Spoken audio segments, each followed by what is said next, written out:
सभी को नमस्कार। मैं ऋतु मुंजाल आप सभी के बीच में आज मौजूद हूँ इस गुड न्यूज़ को लेकर कि पेंशन आपकी कहीं भी कोई भी दिक्कत नहीं है, जल्दी ही जल्दी आपके खातों में आने वाली है।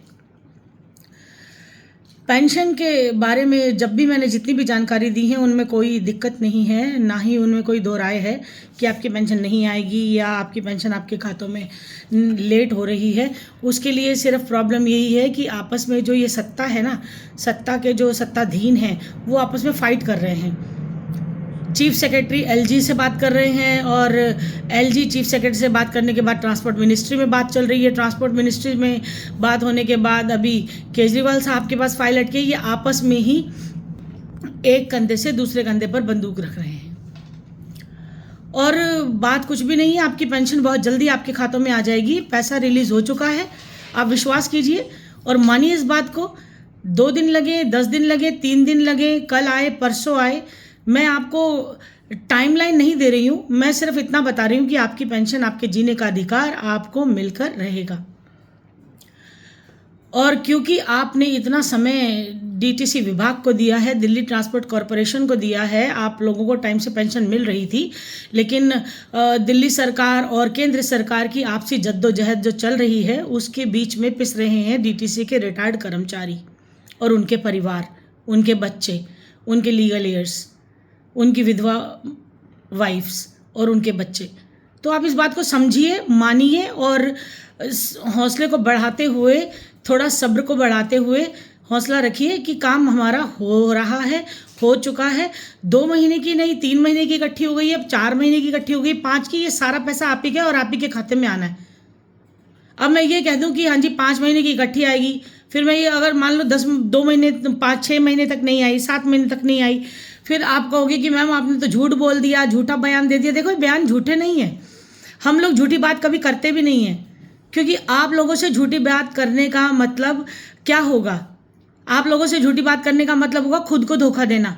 और मैं खुद को धोखा क्यों दूंगी? मुझे क्या ज़रूरत है? मेरा कोई कर्मचारी दिल्ली ट्रांसपोर्ट कॉरपोरेशन में नहीं है। जितने भी कर्मचारी हैं उनकी सेवा कर रही हूँ, मैं उनके साथ मिलकर चल रही हूँ और उनकी पेंशन करवाने के लिए मैं इसलिए नतमस्तक हूँ, इसलिए इस काम को अपनी जिम्मेदारी समझकर आगे बढ़ रही हूँ कि मुझे लगता है कि सच्चाई की लड़ाई लड़ने में ही जीत होती है और मैं सच्चाई की लड़ाई लड़ रही हूँ। अगर बात करें कोर्ट केसेस की, तो मैंने आपको पहले ही डेट्स बता दी हैं कि हमारी ऑलरेडी फरवरी और मार्च की डेट है। अगर कंफर्म कहोगे तो मैं कंफर्म भी बता दूंगी, और पहले बता चुकी, आप पुरानी वीडियो देखेंगे आपको समझ में आ जाएगा कि हाँ क्या कंफर्म डेट्स हैं। और रही बात सरकार से बात करने की, सरकार का कोई अधिकारी, कोई ऐसा पदाधिकारी नहीं है जिससे मेरी बात ना हो रही हो।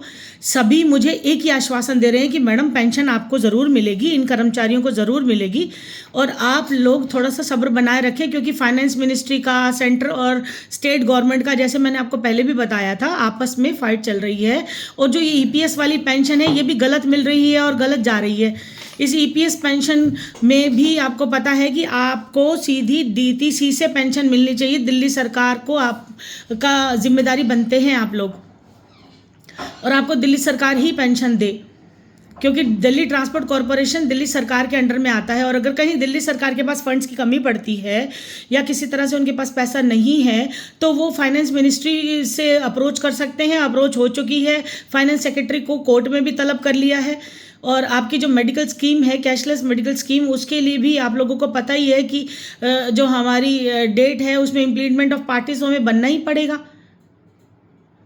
और आप जितने लोग बनेंगे उतने लोग पेंशन की स्कीम का और कैशलेस मेडिकल स्कीम का हकदार भी हो जाएंगे। और आप ये सोचें कि हम घर बैठकर वेट कर लें कब ऑर्डर होते हैं, कब हम लोग इम्प्लीमेंट होते हैं और कब हमें पेंशन मिलेगी, तो आप इंतज़ार भी कर सकते हैं, कर लीजिए, मुझे कोई प्रॉब्लम नहीं है।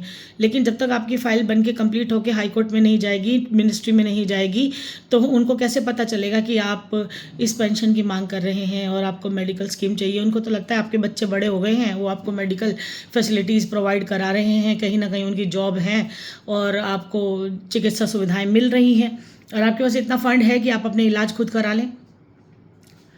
और रही बात पेंशन की, तो पेंशन ऐसा लगता है कि जैसे वीआरएस लेकर जो रिटायर हुए थे उनको वीआरएस का जो फंड दे दिया वो काफ़ी है, और हमें क्या ज़रूरत है उनको पेंशन देने की। हम तो बस ये देखें कि हमारी सरकार कैसे चलती है, कहाँ फालतू के जो आर्टिफिशियल रेन है वो करा के पैसा बटोरा जाए, या फिर एलजी और चीफ सेक्रेटरी के ऊपर इल्ज़ाम लगाकर अपने आप को बचाया जाए, या ये शराब घोटाले से बचने के लिए और जमानत से बचने के लिए, जमानत जब्त होने से बचने के लिए झूठे प्रपंचों का इस्तेमाल किया जाए। तो ये सारी चीज़ें हमारा मकसद नहीं है। हमारा मकसद सिर्फ पेंशन, चिकित्सा सुविधाएं और जो कैशलेस मेडिकल स्कीम के साथ साथ आपका एरियर रुका हुआ है दिल्ली ट्रांसपोर्ट कॉरपोरेशन के साथ या किसी भी ऐसे डिपार्टमेंट के साथ जहां से आपको पैसा रिलीज़ होना है और नहीं हो रहा है, वही है सिर्फ।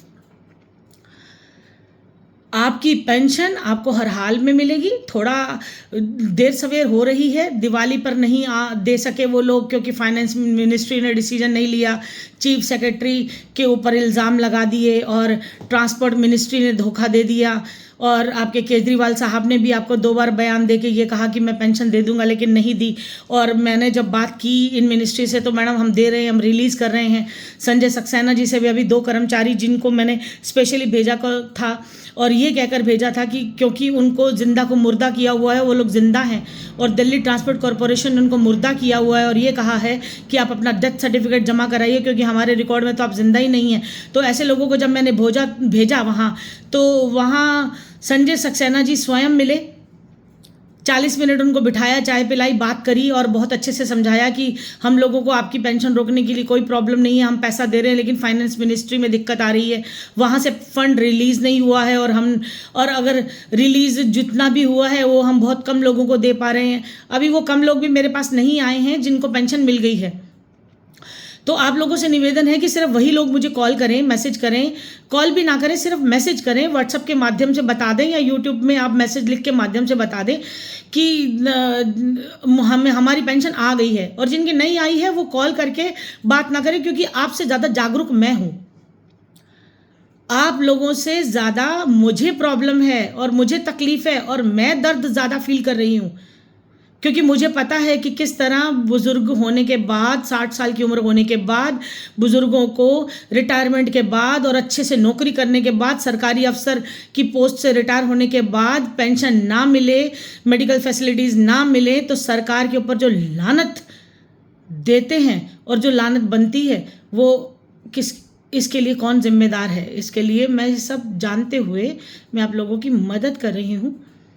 आप लोग सहयोग करें और इस तरह से अगर नेगेटिविटी फैलाएंगे, नेगेटिव बात करेंगे कि आप लोगों को नॉलेज ही नहीं है, आप बिना किसी इन्फॉर्मेशन के बोल रहे हो, हम बिना इन्फॉर्मेशन के, बिना जानकारी के बात नहीं करते। लीगल रिप्रेजेंटेटिव और कोर्ट के ऑफिसर्स हैं हम लोग। We are representing the judiciary, we are representing the system, law, and we are representing all the authorities which are giving statements. वो जो स्टेटमेंट्स हैं, जो वादे हैं, जो बातचीत है, वो ऑन रिकॉर्ड होती है। और रही बात सर्कुलर की, कोई सर्कुलर अगर मेरे पास आ जाता है तो definitely I will give you. मैं आपको इमीडिएट पोस्ट में डालूंगी और आपको व्हाट्सएप के माध्यम से भेजूंगी। आप मैसेज करके जानकारी ले सकते हैं और आपको पेंशन हर हाल में मिलेगी। 5 महीने की बात चल रही है, 5, मैं ये कहती हूँ 6 महीने, 7 महीने आपकी इकट्ठी पेंशन आ जाएगी। तब आप क्या करेंगे? तब आप मेरी बात को झूठा कहेंगे? मुझे ये झूठ शब्द से सख्त नफरत है, मुझे भ्रष्टाचार से सख्त नफरत है, मुझे रिश्वतखोरी से सख्त नफरत है और मैं हमेशा ईमानदारी से जीती हूँ, ईमानदारी की बात करती हूँ और ईमानदार लोगों के साथ खड़ी रहती हूँ, उन्हीं की वकालत करती हूँ। और आगे जाके अगर न्यायाधीश के पद पर भी बैठूंगी तो सिर्फ न्याय करूँगी, जुडिशरी के सिस्टम को चेंज करके सिर्फ न्याय की बात करूँगी और इंसाफ की बात करूँगी। और आप जो सभी जो ईमानदार हैं उनको उनका हक देने की और दिलवाने की पुरजोर कोशिश करूंगी, करती हूं और करती रहूंगी, इसमें कोई दो राय नहीं है। तो कृपया आप संयम बनाकर साथ में जुड़े रहें और उन सभी नेगेटिविटीज़ जो भी चल रही हैं आपके और हमारे बीच में, उनको हटाएं, दूर करें। आपकी इकट्ठी पेंशन भी खाते में आ सकती है। एक बार मुझे फंड रिलीज़ करवा लेने दीजिए। आपको क्या लगता है कि मैं शांत बैठी हूँ? नहीं। फाइनेंस मिनिस्ट्री, फाइनेंस सेक्रेटरी से भी मैंने बात करने की कोशिश की है, लेकिन आपको पता है कि कितनी मुश्किल से अपॉइंटमेंट देते हैं, कैसे अपने शेड्यूल को टाइट रखते हैं। मेल के माध्यम से भी जवाब नहीं दे रहे हैं, व्हाट्सएप के माध्यम से भी नहीं दे रहे हैं और साथ में अगर कोई पहुंच के वहाँ पे बात करके एप्लीकेशन देता है तो वो रिसीव करके रख लेते हैं और उसमें कोई डेट नहीं आ रही है। रिप्रेजेंटेशन जितनी भी हमने आज तक दी है उन सब के जवाब मेरे पास हैं। हाई कोर्ट की डेट्स अभी पेंडिंग है। मैंने किसी को कोई केस लगाने के लिए नहीं कहा है। पुराने जितने भी कर्मचारी जो एसोसिएटेड हैं उनके साथ मैंने कॉपरेट किया है और उनको यही बोला है कि अभी आप इंतज़ार करें। और जो 4-5 महीने से परेशान हो रहे हैं उनकी मैंने कोई फाइल अभी तक नहीं बनाई है और इतना ही कहा है कि आप लोग थोड़ा वेट कर लें। और रही बात, अगर किसी को इमरजेंसी में फ़ाइल बनवानी है या मुझे ऐसा लगता है कि मुझे आपकी फ़ाइल बनवानी है तो मैं इसके लिए भी एक पूरी वीडियो डालूंगी और पूरी बात आपको समझाऊंगी कि देखो अब हमने हाथ खड़े कर दिए हैं। मिनिस्ट्री हमारी वर्बल बातों से, कम्युनिकेशन से सेटिस्फाई नहीं हो रहे हैं हम उनकी और अपनी टॉक्स से, और हमें कानूनी कार्रवाई करनी पड़ेगी या फिर उनको लीगली नोटिस शेयर करने पड़ेंगे। तो उसके लिए आप लोग 1 बाय 1 आएंगे और अपना अपना अलग अलग नोटिस बनवाएंगे और अपनी अपनी अलग कानूनी कार्रवाई करेंगे। अगर आप उसके लिए इंटरेस्टेड हैं तो आप आ सकते हैं, लेकिन उसके लिए फिर आपको ये देखना होगा कि अगर हमने लीगल नोटिस भेज दिया और कानूनी कार्रवाई कर दी तो उसमें आपको कानूनी कार्रवाई के लिए जो खर्चा आता है वो भी देना पड़ेगा, समय भी देना पड़ेगा और सब्र भी करना पड़ेगा। और फिर आप ये नहीं कहेंगे कि अब आप सरकार से सीधी बात कीजिए। अब मेरी जब सीधी बात चल रही है उसमें फाइनेंस मिनिस्ट्री और ये सब लगे हुए हैं तो 10 दिन और मांगे हैं, वेट कर लो, 15 दिन वेट कर लो, महीना कर लो, थोड़ा सा आप सब्र करो। और मुझे डायरेक्ट कॉल करके ये मत पूछो अभी तक पेंशन क्यों नहीं आई, क्योंकि पैसे आने में कोई सेकंड्स लगेंगे, सेकंड्स, ओनली सेकंड्स, कुछ ही समय लगेगा।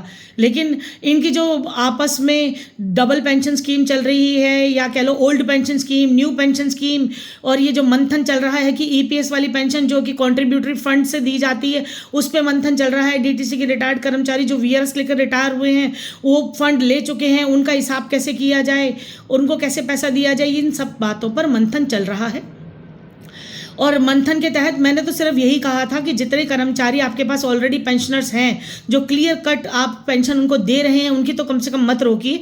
तो उन्होंने प्रॉमिस किया ठीक है जी हम दिवाली के आसपास 11-12 तारीख को पेंशन दे देंगे, लेकिन उन्होंने 1 महीना और लेट कर दिया। और फिर उसके बाद 1 दिसंबर से पहले जब मेरी बात हुई तो दिसंबर में के महीने में पेंशन देने की बात कही, लेकिन आज अभी भी यही चल रहा है कि अभी फंड्स के लिए ही फाइट हो रही है। अच्छा फंड रिलीज होगा और सबको सब रिलीफ मिलेगा। आप इस महीने और वेट कीजिए, नए साल से नई बात करेंगे, नई शुरुआत करेंगे। और अगर आपके खातों में इसी महीने के अंदर अंदर खाते में पेंशन आ जाए और आपको मेडिकल फैसिलिटीज़ का जो लाभ है वो चीफ सेक्रेटरी के साथ साथ आपके जो फाइनेंस सेक्रेटरी हैं वो जवाब के तौर पे समाधान कर दें, क्योंकि कोर्ट में उन्होंने हाई कोर्ट में ये हलफनामा दिया है और ये कहा है कि हम जल्दी ही कैशलेस मेडिकल स्कीम के ऊपर डिसीजन लेने जा रहे हैं और बहुत जल्दी ही सबको कैशलेस मेडिकल स्कीम देने जा रहे हैं। और अगर वो दे देते हैं इसी महीने तो आप लोगों के लिए इससे बढ़िया और कुछ भी नहीं होगा। पैसे की बात है ही नहीं, हमें पैसे की ज़रूरत है भी नहीं। हमें तो सिर्फ अगर आपकी फाइल बनानी पड़ेगी, केस लड़ना पड़ेगा और आपके लिए और बड़ी लड़ाई लड़नी पड़ेगी तो हम बात करेंगे। अदरवाइज़ मेरे पास 300 कर्मचारी वह सफिशिएंट है जो पीआईएल का हिस्सा भी बन चुके हैं, जो हाई कोर्ट सुप्रीम कोर्ट में भी जा चुके हैं, कैट में भी ऑलरेडी पहले जा चुके हैं और उसके बाद अब हम लोग ऑलरेडी हाई कोर्ट में इम्प्लीड हो रहे हैं। और जो इम्प्लीड होना चाहते हैं वो मोस्ट वेलकम है, आ जाए, मुझे कोई प्रॉब्लम नहीं है। मैं लिस्ट ऑफ डॉक्यूमेंट शेयर करूंगी, आप वो लेके पेपर इकट्ठे करके आ जाए, हम आपको भी इम्प्लीड कर देंगे। लेकिन जो फाइल चार्जेस होंगे वो आपको देने पड़ेंगे और उसके बाद आप हमारे साथ जुड़ सकते हैं। और आप नहीं तो आप सिर्फ वीडियो के माध्यम से ही जुड़ें, वीडियो पे ही सुने और यहीं से ही आप लोग इंतज़ार करें। और जब सबका काम होगा और कहीं आपका काम नहीं हो रहा होगा तो हम आपको बता देंगे कि सर आपको मजबूरी हो गई, आपको फाइल बनवानी पड़ेगी, और आप फिर तैयारी रखें उस चीज़ की भी। जितनी बातें मैंने आपको समझाई हैं और बताई हैं आप उन पर गौर करें और मुझे अभी इजाज़त दें। मैं इतनी ही आपको बात समझाना चाहती थी। आप इस चैनल को लाइक कर दें अगर आपको समझ में आई है मेरी बात, तो सब्सक्राइब कर दें ताकि आपको अगली वीडियो की नोटिफिकेशन मिल जाए, और शेयर कर दें उनके साथ जो इसको नहीं देख पाते हैं।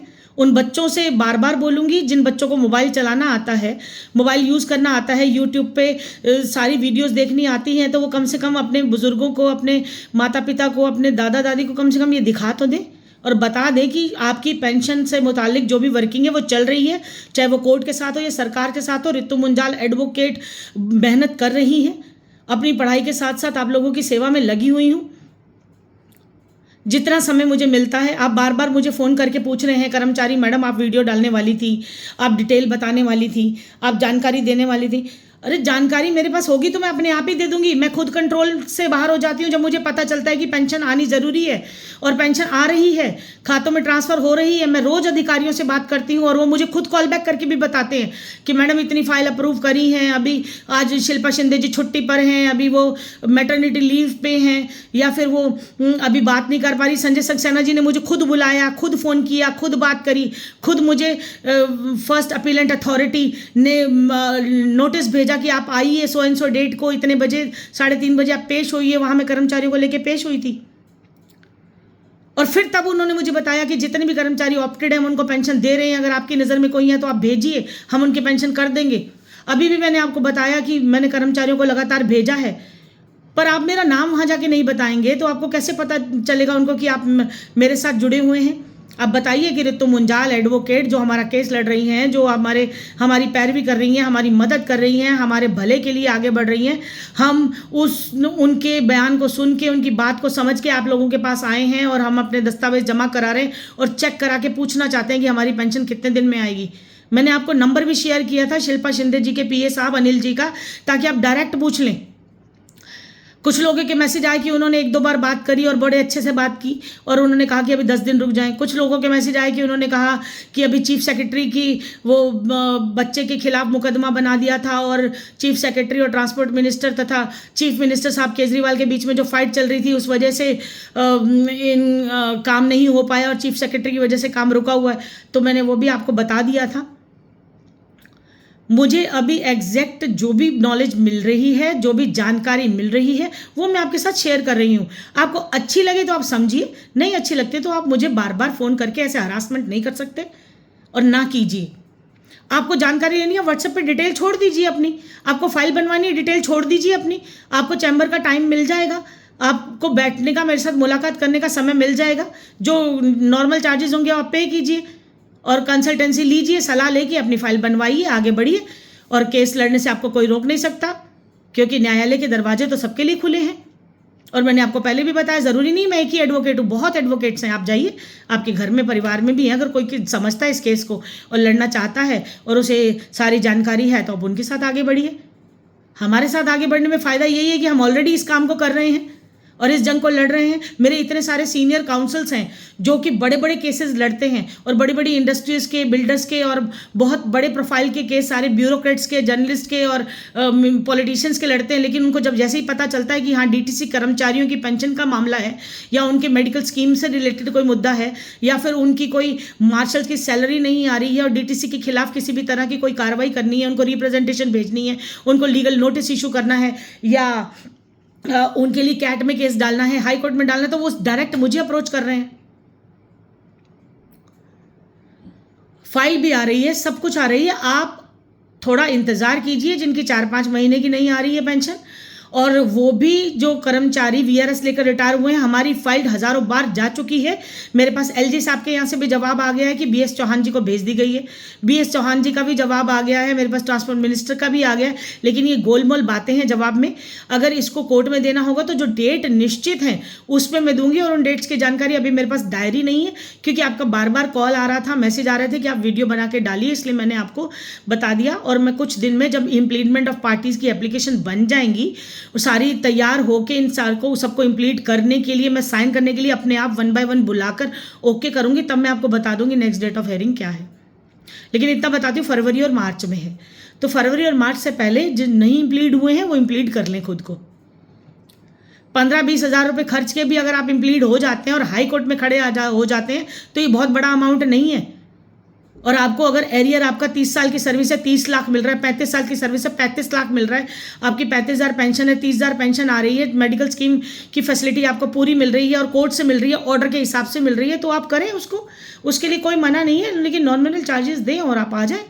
10% आप बाद में दे दें, जो देंगे उसमें से हम 10-20 हज़ार माइनस कर देंगे जो आपने हमें दिए होंगे, और वो भी हमने फाइल्स में लगाए होंगे। मुझे अपने घर के लिए कोई एक पैसे की ज़रूरत नहीं है। आपके फाइल चार्जेस आप दें, फाइल बनवाएं, फाइल दौड़ेगी, भागेगी, ट्रांसपोर्ट मिनिस्ट्री में जाएगी, चीफ मिनिस्टर को जाएगी, फाइनेंस सेक्रेटरी को जाएगी, पेंशन विभाग को जाएगी, पेंशन सेल को जाएगी, और साथ में आपकी कोर्ट में एप्लीकेशन दाखिल हो जाएगी। जहाँ से भी इंसाफ मिलेगा, जहाँ से भी न्याय मिलेगा, हम आपके साथ हैं और मैं आपके साथ हूँ और आपके लिए हर तरह से नतमस्तक होकर कार्य कर रही हूँ। और उसके बाद भी लगता है किसी को कि ठीक है जी, हमें नहीं इम्प्लीड होना है, हमें नहीं जानकारी चाहिए और हमें लगता नहीं है कि हमारी पेंशन आएगी, तो leave them, leave me, leave the system. मत बहस कीजिए, मत फालतू की ऐसे मैसेज कीजिए जिससे कि मेरे को सिर्फ हरासमेंट मिल रही है, नेगेटिविटी मिल रही है। मैं नेगेटिविटी के बिल्कुल खिलाफ हूं। मैं पॉजिटिव बात करती हूं, सकारात्मक बात करती हूं और क्लियर कहती हूं कि पेंशन आपके जीने का अधिकार है, वो आपको मिलकर रहेगा।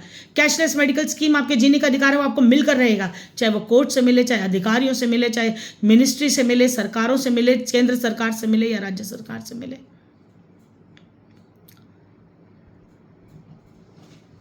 इस जानकारी को अपने तक मत रखिए, समझिए, समझाइए और एकजुट होकर एकता के सूत्र में बंधिए और कार्रवाई को अंजाम तक पहुंचाने में सहयोग कीजिए, ना कि नेगेटिविटी फैला के।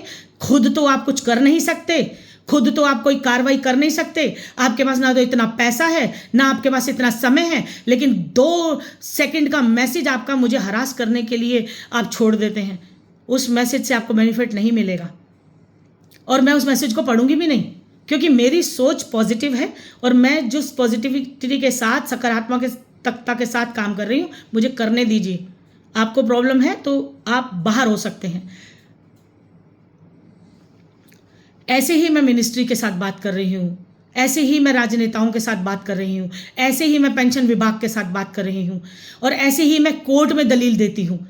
और अगर इन दलीलों के बाद भी कहीं रुकावट आ रही है तो वो कुछ समय की है, वो उसमें ज़्यादा समय नहीं लगेगा।